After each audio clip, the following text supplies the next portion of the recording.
এই মুহূৰ্তত নিউজ 24 অসমৰ দৰ্শকসকলক দিব বিচাৰিছো এটা বিগ ব্ৰেকিং নিউজ IPL বুকিৰ বিৰুদ্ধে গোলকগঞ্জ আৰক্ষীৰ অভিযান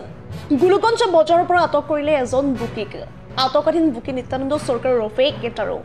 গোলকগঞ্জৰ উত্তৰ টুকেৰাৰ চৰা প্ৰথম খণ্ডৰ নাৰায়ণ চৰকাৰৰ পুত্ৰ ধৃত নিত্যানন্দ চৰকাৰ ৰফে কেটাৰৰ পৰা এটা মোবাইল ফোন জব্দ কৰা হয় উল্লেখ্য যে ধৃত নিত্যানন্দ চৰকাৰ দীৰ্ঘদিনৰ পৰাই অবৈধ জুৱা খেলৰ সৈতে জড়িত থকাৰ অভিযোগ উত্থাপিত হৈছে IPL কিমান দিন ধৰি কৰা কিমান দিন ধৰি চলাই আছে কেইদিনমান আৰু কোন কোন আছে নাই তুমি অকলে নেকি মানে মই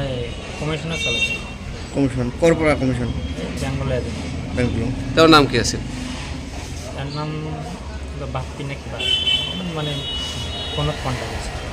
আৰু তোমাৰ নামটো কি আছিল নিত্যানন্দ চৰকাৰ তোমাৰ ঘৰ ক'ত আছিলে টুকেশ্বৰ পাৰ্ট 2 1 দেউতাকৰ নাম কি আছিলে নাৰায়ণ চৰকাৰ নাৰায়ণ চৰকাৰ